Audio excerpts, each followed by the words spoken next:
Where have you been? I've been in my home and What have you learned? I've been here. What have I learned? I have learned there are a few things I've learned.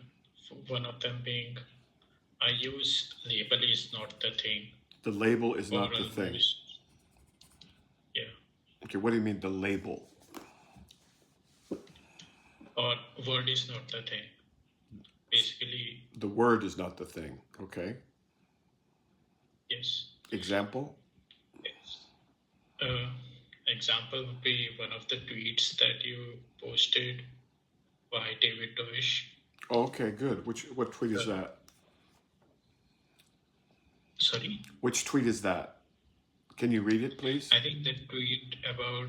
Read it slowly and I'll repeat. Yeah. Okay, read it slowly. The laws... Yeah. Read it slowly, line by line, and I'll repeat it to make sure that people can hear it and etc. and the captions and all that. Okay? Here we go.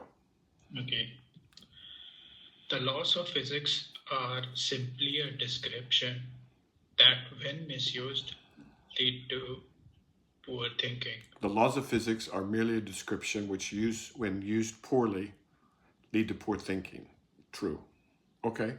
The laws of physics, they're not, it's not like some God is saying this is the law. These are just descriptions. They're not,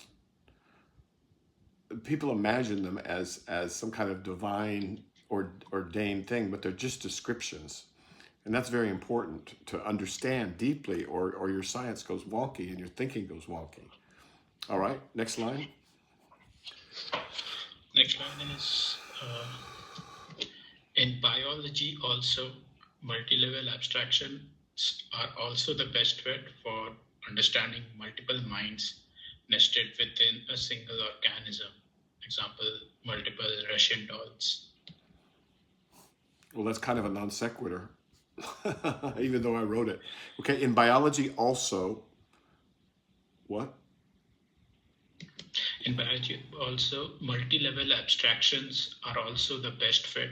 Multi-level abstractions are also the best fit for hierarchies of mind, right? But yeah. How did I say it? Just out of curiosity?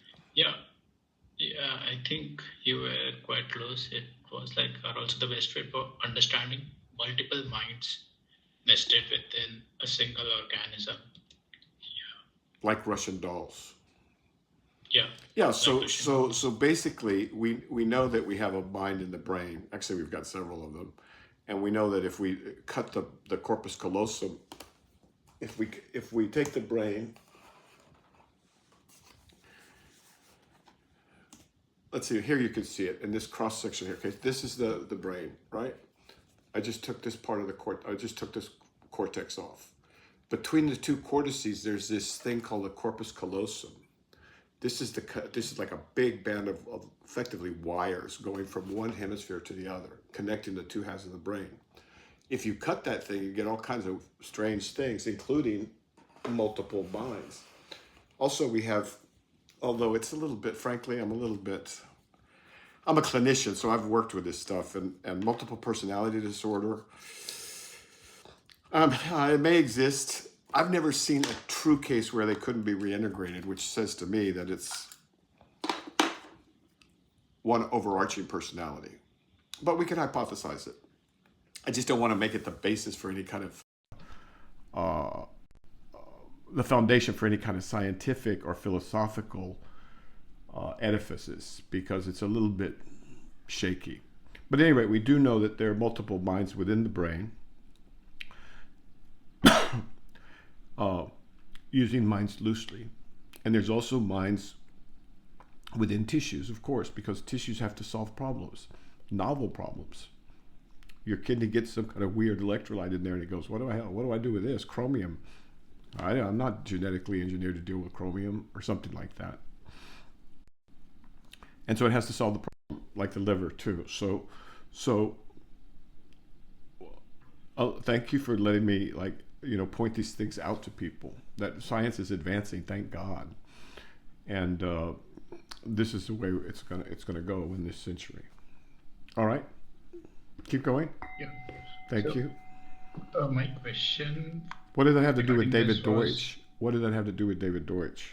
I think David Deutsch on the former, he has a quote regarding that. It's pretty long. It's one paragraph. Why don't you read the last three sentences of it?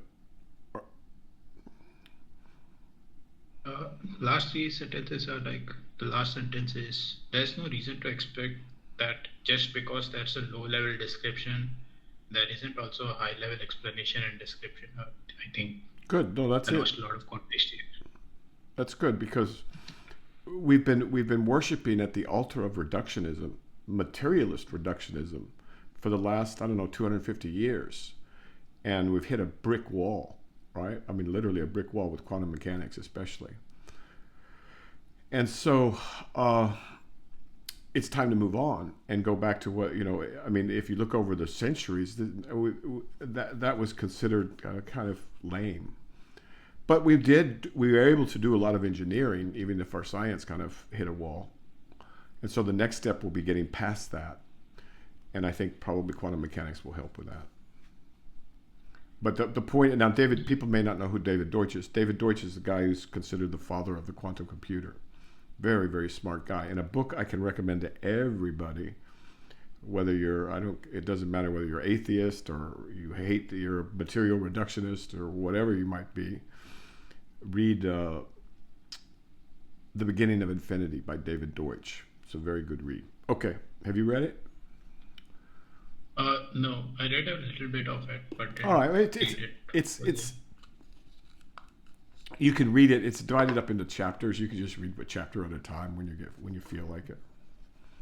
It's not like those books where you have to read the whole thing at once.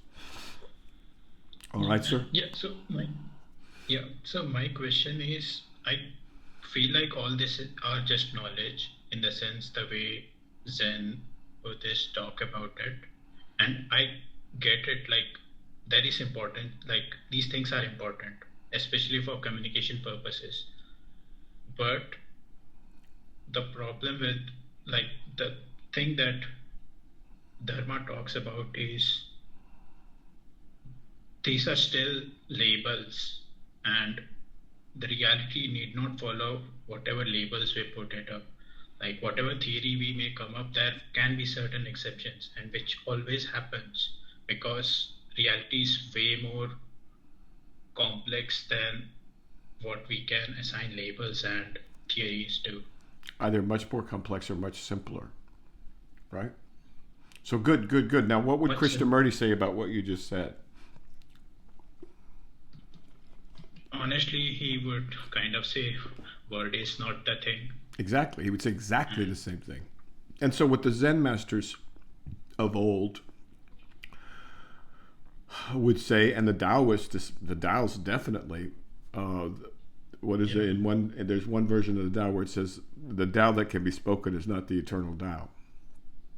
Names can be given, but not permanent labels. Names can be given, but not permanent labels. So that's like a first and very important step in just understanding reality. And it doesn't seem that important because you just kind of go, oh yeah, okay, I got it. The word's not the thing, I know, I mean, I have the word tree for that, but I don't, it's not tree. I could call it a tree. I could call it a big bush. I could call it, abracadabra. I can call it anything I want, but that's not the point. The point is that once you remove that, now you're looking at reality more directly. And when you do that, then things start to get very mysterious. Very mysterious. So this is seeing as opposed to looking.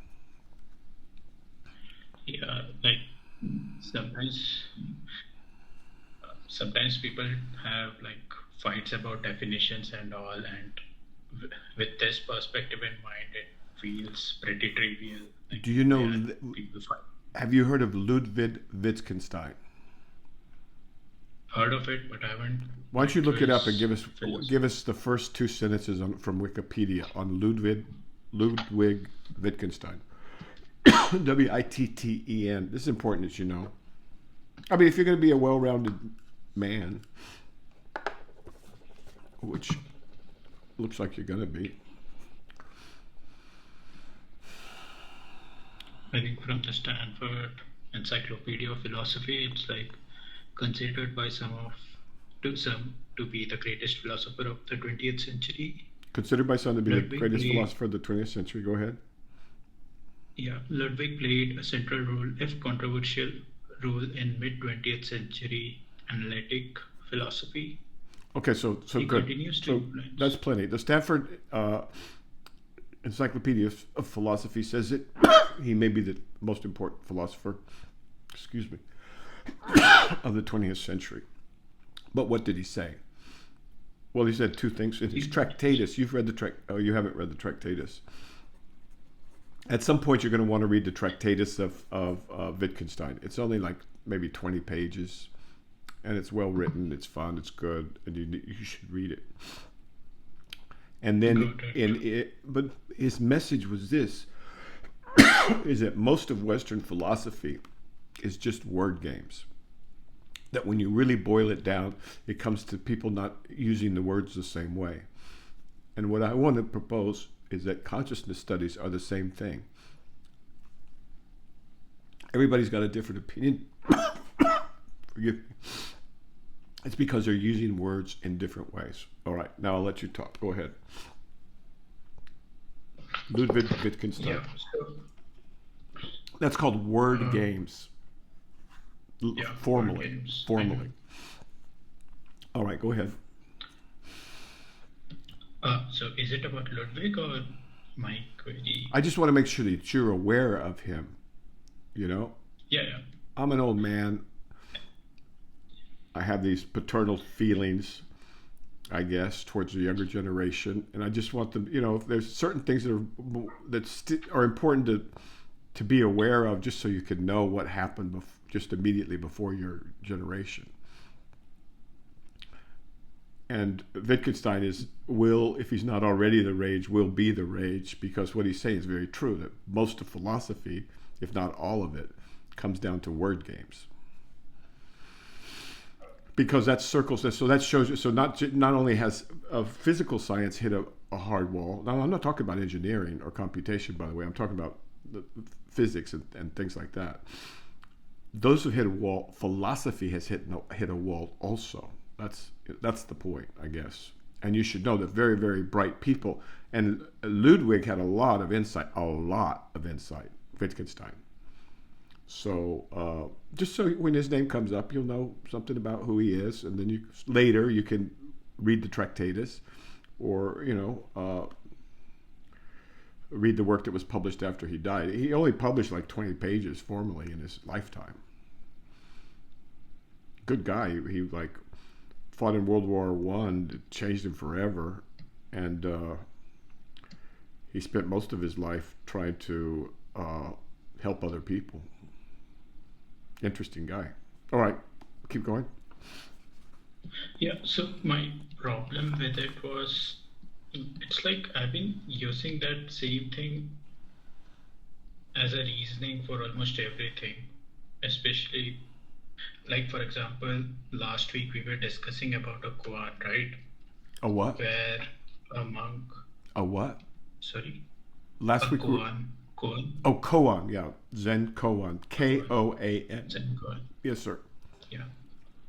Yeah, so I think the koan, one of the koan was about a disciplinarian monk who thought that he stepped on a frog. Oh, yes. At night. And when he woke up, there was a squashed egg nut there instead. Do you have that? Do you know where that is? Is that Instant Zen or Dream Conversations or? No, it's in Instant Zen, page 25, 26. All right, I'm going to read it to folks because it's really cool. 25, you say? Yeah.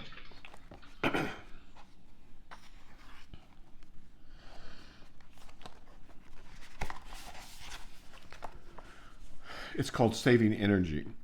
Generally speaking, practical application of Zen requires detachment from thoughts. This method of Zen saves the most energy. It just requires you to detach from emotional thoughts and understand that there is nothing concrete in the realms of desire, form, and formlessness. Only then can you apply Zen practically. If you try to practice it otherwise, it will seem bitterly painful by comparison. All right, here we go. Okay, it's a story. Very much like a Sufi story too. Once there was a disciplinarian monk who kept the precepts all his life. So this guy was very, very, righteous, a good man. Once there was a disciplinarian monk who had kept the precepts all his life. As he was walking one night, he stepped on something that squished, which he imagined to be a frog, a mother frog laden with eggs. Oh no. Mortified at the thought of having killed a pregnant frog, when the monk went to sleep that night, he dreamed that hundreds of frogs came to him demanding his life. He was utterly terrified because he'd killed this mother frog with all their babies, pregnant mother frog. Come morning, the monk went to look for the frog he had squashed and found that it had only been an overripe eggplant. At that moment, the monk's perplexities abruptly ceased, realizing that there is nothing concrete in the world. For the first time, he was really able to apply it practically in life. Now I ask you, when he stepped on it by night, was it a frog or an eggplant?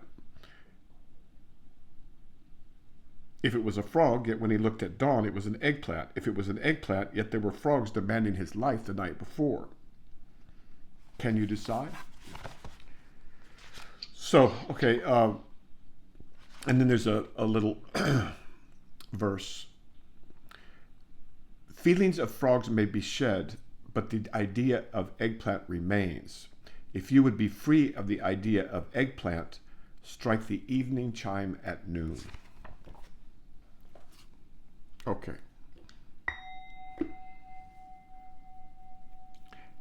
That's actually not a koan, but that's more like a... Okay, and let me put a plug in for this book. This book has a very good narration on audio books. What's it called? Audible. So, for you people from the modern times, right? There's an Audible version that's quite workable, which is rare in Zen, especially if you have an enlightened translator of an enlightened text by a very accomplished Zen master, Foyan, correct? I've been reading a lot of the Zen texts lately. And so this is on Audible for anybody that, wants to listen while they're driving or going to sleep or taking a walk or whatever. Although I'd recommend you really focus on it. And I also always recommend almost that you have the text with you. Okay, so, but that's not technically a koan.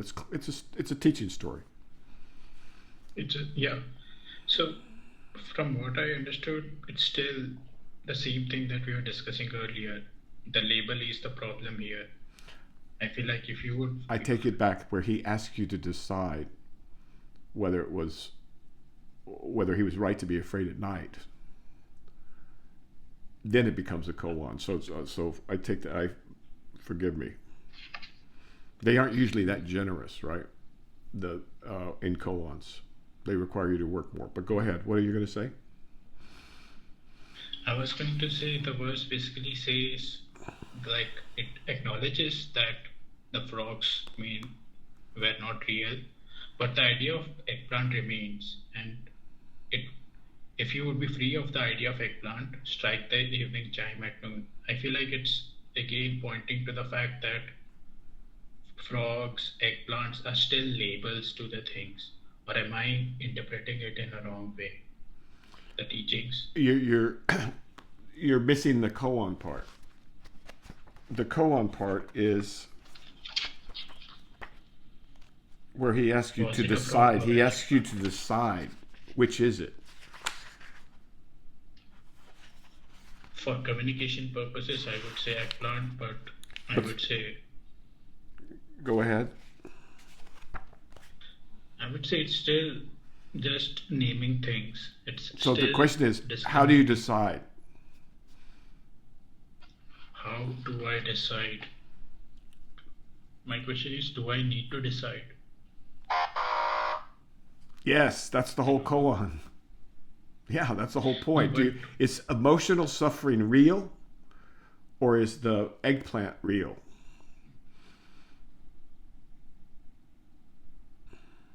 So that's why I both, right? hesitated to call this a koan, because it's really not set up that way. But it's if you want the koan part, it's where the master asks the student, okay, which is it?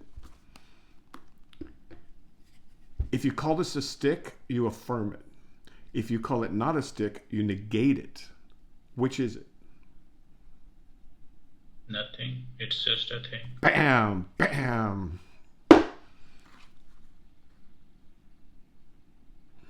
This is, you're saying this, so you negated the stick. I didn't negate it. You I said it know was it nothing. exists. If this hit you on the head, it would not be nothing. What would it be then? It would be, there would be sensory feelings that Okay. I will feel. If you call this a stick, you affirm it. If you call it not a stick, you negate it. Which is it?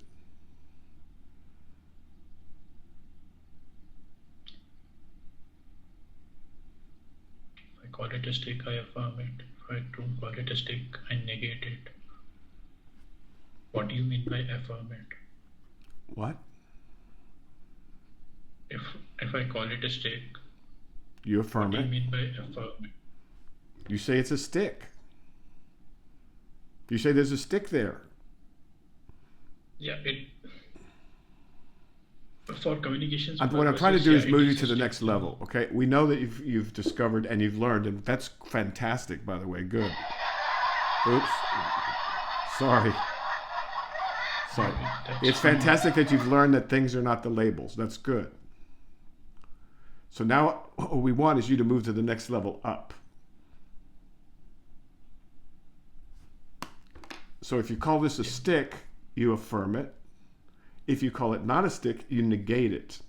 So let's say you take all the labels in the world away. My eyebrows are going to Yeah, fall out okay. and roll all over the floor, but go ahead. Let's say you take all the labels in the world away. Okay. What's left?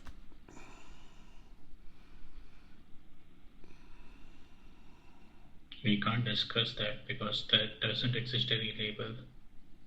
So there are no pointers as such. Okay, good. Good. So there's nothing we can talk about. So then let's talk about this stick. Okay. So that's a koan. That's something you need to let percolate in your mind. Now, in the old days, they'd ask you on the spot in front of everybody, and you'd have to answer on the spot. But they're testing your understanding, right? Or they're testing the teacher. Both ways are delightful, because there's a lot of fake teachers out there, lots of them. And Zen, it makes it very easy because it's all so mysterious and all that, but it's really not. It's very, very technical. I mean, not very. It's very, very precise. It's like diamond cutting through. It's not all this mumbo weird. I went to Zen centers in California when I was coming up, and there was a lot of confusion and a lot of folks imagining that they understood when they didn't understand at all. Okay. So what else have you discovered for this thing about the label's not the thing? What about you? You is a label, is it not? No. I was thinking about it, and one thing came What to was my it? mind. What was it that you were thinking about? A thought, or a thought popped up, a series of thoughts popped up, About where what? I was, yeah, about who I am. Okay, keep going. So the thought experiment was, I had some life, I have a history in my life, what if my history was different and I would have been somewhere else? I would have different occupation, different things, yet the feeling of me would be the same that I am feeling right now. So in a way, I'm saying my occupation, my name, and all those are just Totally superficial. labels and outer. Totally superficial. Yeah. Right. Okay. Okay. So what's left? Just awareness. Like me seeing things, me being able to talk to you, me being able to hear anything. It's like there is some center, or maybe this whole body itself is there, who's sensing all these things. But without me being here, like how should I explain?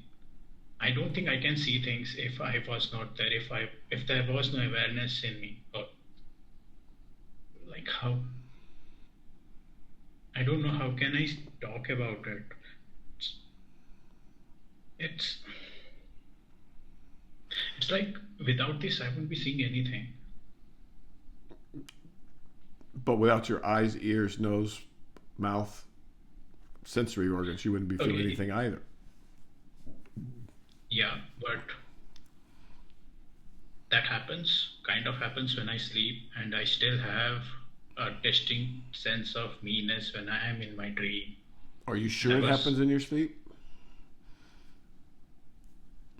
depends if I'm in my deep sleep. If I don't have any memory of it, then I there's no way to prove that I actually experienced by myself right now after having the sleep, because there is no memory for that. That's like asking, like, who was I before I was born? If I have no memory of it, there's no way to discern anything. Uh,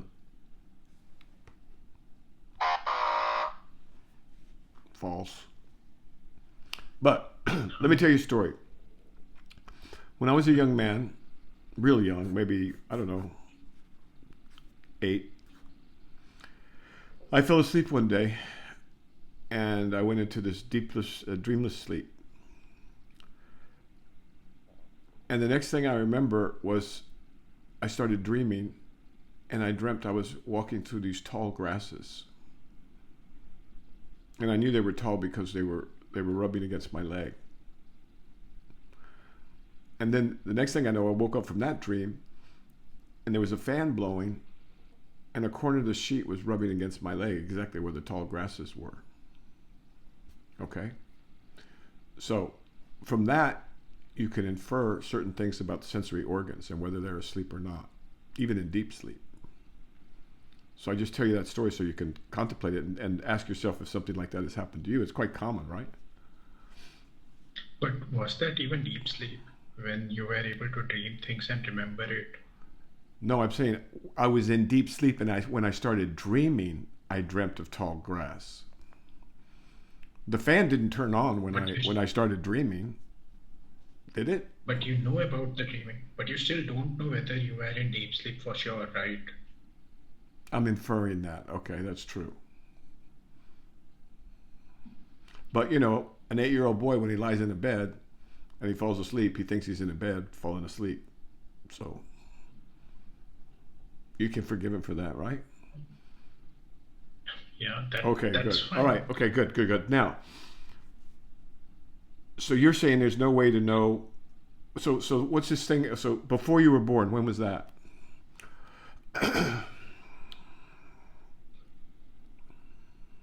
Before my first birth, before I was born, like, I don't know, maybe before I was conceived, All right, let's go with that. or So let's say 100 years. I mean, let's say 50 years. yeah, All sure. right. And if we go back like 100 years or 1,000 years, does that make any difference? No, What if we go back 100,000 million years? Does it make any difference? no, and I Okay. think All this right. is Okay. also Now, critics that if you have your phone there, I tweeted something about Einstein. A quote from yeah, Einstein. Would you read that? I think Slowly, so people can understand it. My system is not great. yeah, I think it's people like us who believe in physics know that. Okay, this is the Albert distinction Einstein, between and so you past, got to start. present, Stop! and Stop! future Stop! is Stop! only a Stop! stubbornly persistent illusion. Okay, you got to start the quote with Albert Einstein said, and then put the quotes on it, because I was confused when he was starting. So say, quote, Albert Einstein said, quote, go. Yeah, Albert Einstein said, people like us who believe in physics know that the distinction between past, present, and future is only a stubbornly persistent illusion. Time, in other words, he said, is an illusion. End quote. Yeah, end quote. Right. Yes. Okay, so Sorry. Einstein is saying time is illusion, right? The same thing Parmenides said. The same thing I believe Pythagoras said. And the same thing the Buddhist and Hindu and Sufi masters have been saying all along, right? So, I don't want to argue by authority. I'm not. But so I'm going to ask you what your relationship with time is. Do you believe that time is a fundamental in this universe? Fundamental depends on what do you want to discuss, because I totally agree and believe that there is only present right now. Any past and any future is just I don't care what you believe. I want to know what you know. Belief is not what we're looking for here. I would say I know for sure that the only present exists. Okay, good. The past and the future doesn't exist. It's just thought. And okay, so those are just thought. Okay, so but does time exist in the present? that's a good question, and I was thinking a bit about it. Good. Great. Go ahead. And the thought experiment was, if I did not have any memory, like no memory at all, how would I see the world? That's a good question. Go ahead. What? I would see things changing, yet I would not know that things are changing. Okay. I think this was a few weeks back. We were discussing about nuc stands, I believe. Nuc stands. NUC space STANS. Do you want to define that for people? Yeah. And I think that the prime question was, why do we see? Go ahead. In the next stance, the prime question was, why do we see an arrow is moving? And my reasoning that I arrived that's the at definition of nuc stands? I forgot the exact definition. Yeah, we're trying to help people here. It's part of the function. I think it is a Latin for now, staying. Now. Basically, staying in the now forever. Now, the eternal now, the eternal present. It's what Eckhart Tolle keeps talking about, right? And Einstein is now acknowledging that, hey, time is not fundamental. It's an abstraction created by the human mind. Okay, so now go ahead. Yeah, so my reasoning was the only reason we are able to sense some continuity is because of memory. Okay. We see an arrow moving in direction because that is a pretty fresh memory, especially for we can't remember the future thing. Yeah. Because memory only goes backwards, so to speak. If we could remember the future, then we'd be really... Okay, so good. So what was your conclusions? Excellent. My conclusion was what it would be if you have no memory, like literally no memory, not even a memory of a second later, how would you see things? I thought that's what awakening would be, but I don't know. I still feel like that's not what awakening is. What awakening is more about having no emotional relationship with the memory. Like memories by itself, not bad thing. It's like having emotional relationship to memory or to future is the problem that creates suffering. That's what my thinking is. Not bad But at all. again, I'm getting sidetracked. Oops. I keep hitting the wrong thing. No, not bad at all. Not bad at all. So this is the deal. This is the deal. You keep working at this. You think about it. Just the normal kind of wonder that a normal person has. You know, an intelligent person who's like curious. I mean, what are you doing here? What are you? Okay, so good. That sounds like progress. Now, I could say a lot more, but my eyebrows would fall out. Yeah. So let's keep going. But what can you say about this? I could say that you're on the right track, that you need to keep working at it in this way. How often do you hear me say that? You're doing it correctly. You've got to gnaw on this. You've got to understand. You've got to like solve this for yourself. You can't talk from the bleachers, which is a phrase that means speaking from authority. Okay? Don't talk from the bleachers. Don't think from the bleachers. Go to first principles and discover it for yourself, and you can do that. So this is part of the deal. Good. Any questions? Yeah, so regarding the second part that I was discussing. And also the right, flower the ornament memory will, is not- excuse me one second. The flower ornament will help a young man like you a lot, an enormous amount. Okay? And there are times that it's tedious and times when it's not. But if you just go through it 20 minutes a day, 4 months, and you're done. And your mind will be enriched and opened and much more capable than it is now. It's a real bargain. Okay, go ahead. Now go. Yeah, I had some trivial questions regarding that as well, but No. we can Let's get to discuss them. Let's get to them. repeated. No, I had one follow-up to that. Like Good. earlier when I was saying memory is not the problem, but the relationship with it, the discriminating relationship with it is the problem. My question again is, So you're saying like, I if was he didn't wondering care, who if he is- didn't care whether it was a frog or an eggplant, same to him. If he didn't care that he had killed a mother frog with its babies, then he'd be golden. Is that what you're saying?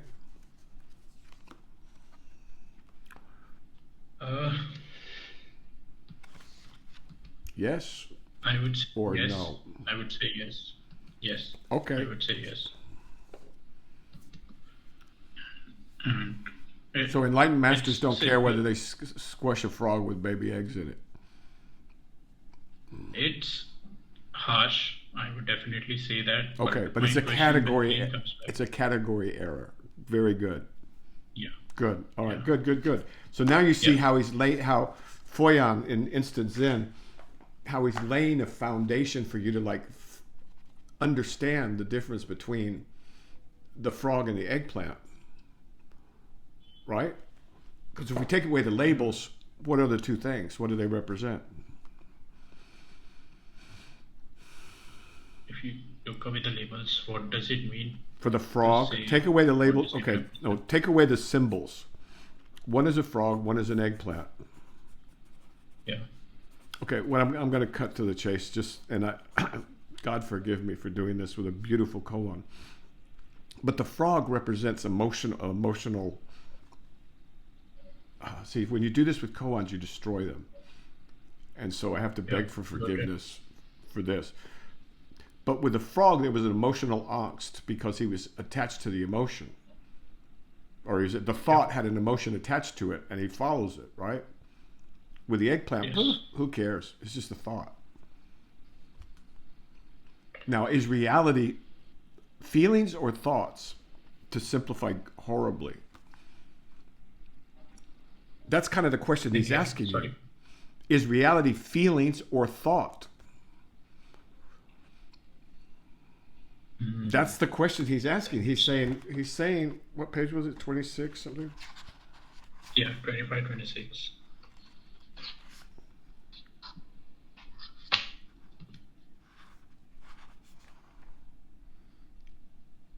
Now I ask you, when he stepped on it by night, was it a frog or an eggplant? If it was a frog, yet when he looked at dawn, it was an eggplant. If it was an eggplant, yet there were frogs demanding his life the night before. Can you decide? So that's what you need to do, is decide. Is this reality? So you take away the labels, there's still feelings and thoughts. Is that correct or not? Yeah. Okay. I'm not saying it's correct or not. I'm just laying out something for you. Which one of those is real? Both. Both are real? Yeah. The thought and... That's not an answer to my question.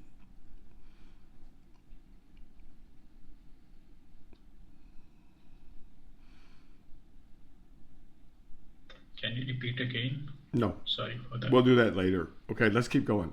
Already at my... Next thing you know, my eyeballs are going to be rolling all over the table. Let's go. Okay, got it. But it's so good to see that you're not, cheering from the bleachers. You're actually down on the field. Excellent. Keep going. Yeah, like my simple question during that time was, who is discriminating the thoughts? Then I basically, I think it's just a train of thoughts again that gets started after feeling some sensation or just some other thought. No, so who is this happening to is what you're asking yourself. Do you have thoughts or do thoughts happen to you? Thoughts happen to me. Now, are you speaking from the bleachers? No. So you know this. You're not in your head. Okay, good. So when you say me, thoughts happen to me, who are you referring to? Or what are you referring to? Awareness. Oh, so your awareness now. The one who is aware of thoughts, the sensations. So that's what you are? Yeah. How does that feel? Depends on the time of the day. It varies with time. But So yeah. awareness changes with the time of day? Awareness doesn't change, but what it feels changes with time. Interesting. What if you plunged into an ice bath? It will feel cold, or I will feel cold. Awareness will feel cold.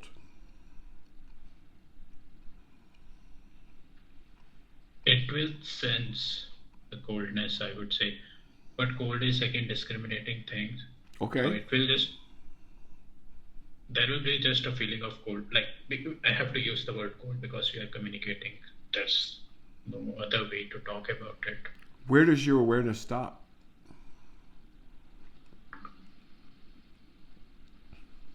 That's a good question. Earlier I would have said death, but I don't know. That's in time. What about in space?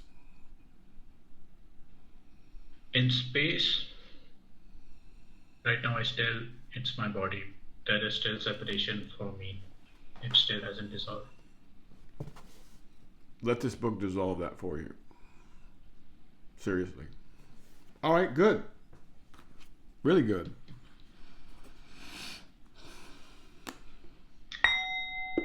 Yeah. There were some basic questions regarding flower ornament. Good. I had few questions. So, what do they mean by 10 directions? Like I keep hearing 10 directions. Okay. Actually, You could figure that out. 10 directions. What could they be? 10 directions. I know 4 directions. Is it in different dimensions? Okay, there's 4 directions. What are the 4 directions? North, south, east, west. I always thought there was 8 directions. I mean, if you take into consideration northeast, but Okay, so honestly, that's you 8. just need That's 8 directions. Now, what could the other 2 be? up and down. Hey! Now what have we got? But mathematically, you just need 3. Okay, yeah, okay. This is You don't need the south mathematically? You don't need the northeast yeah, because mathematically? south is like negative. South is negative of north, so you can represent anything in 3D plane. Yeah, This but do you field. live in a mathematical abstraction? Or do you live in a 3-dimensional universe? Yeah, I do live in a 3-dimensional universe, and for that, you just need 3 axes to know what direction is. Of course, you also need the origin, but yeah. No, Okay. I don't think so, sir. I think if you were it was at night and you just had a little flashlight and a piece of paper and all the math in the world, you wouldn't know which direction to head unless you had the stars. Yeah, that's why I said origin or point of reference. Is Okay, well also that's needed. all right. Well, that's okay. So now leave the math behind. Read this in the spirit in which it's written. So you couldn't figure out what the 10 directions were, really? Yeah, I didn't know that we used to consider northeast, southeast as directions. At If that you'd time. kept going in the book, Before- if you'd kept going in the book, you would have discovered that. And the nadir and the zenith, the nadir and the zenith, right? So now we have Okay. a world, Yeah. right? Yeah. All right. And what is an eon? I know these are basic questions, but yeah. What is an epoch? For me, it's a really large- EPOCH. What is an epoch? Let me just check. A particular period of time in history or person's life. I don't know. All right. What is an era?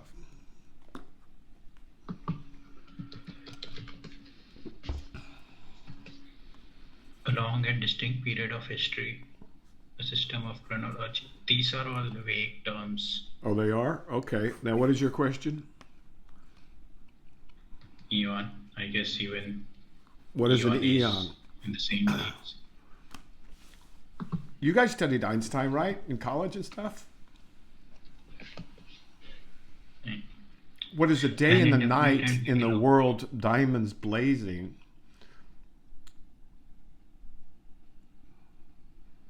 Is a year in the world, fragrant waters. A day and the night in the world called fragrant waters is a year in the world called emerald trees. So you should have this. See, this is what I mean. You got to have at least digested relativity if you're going to approach these books with a modern mind. Otherwise, you should just throw Yeah, out the I entire understood that. 21st centuries and say, screw the science, screw the math. I'm just going to study this like a an acolyte, Ooh. But you don't need to do that. It's much more fun. Think about it. Yeah. So regarding the phrase that you brought up, emerald tree, like should I just literally visualize it as you brought a phrase, right?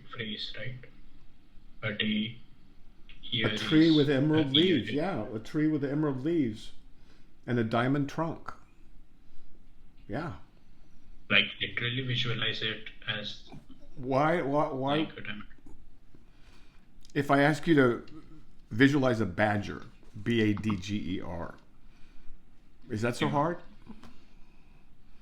No. Now I want you to visualize this that a one's wooden badger. Yeah. Like What about I one made out found of it clay? weird, A right? badger made out of clay.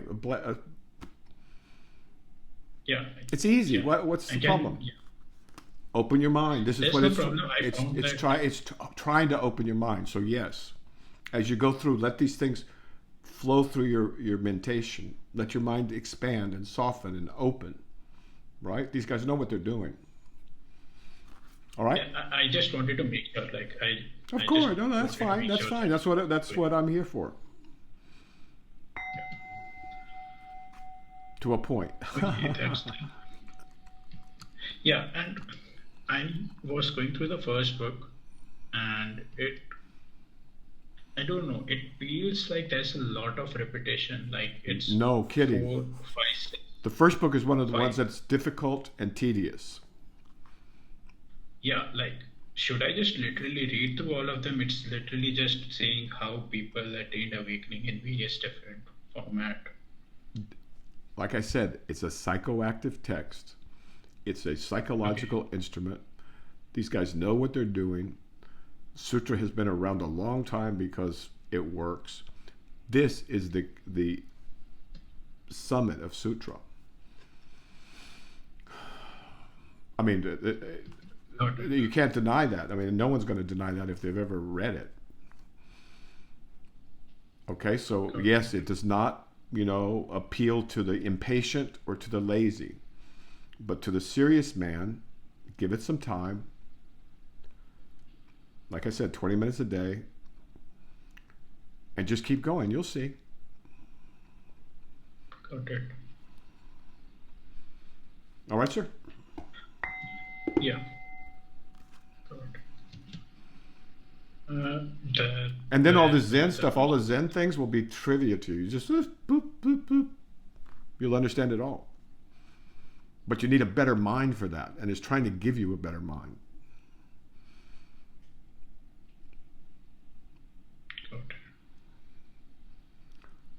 Okay, next. I don't think I have. I think there was one practical question, but not related to. Okay, sir. Then, hasta luego. Keep on trucking. Yes. Good work. Keep going. Ciao.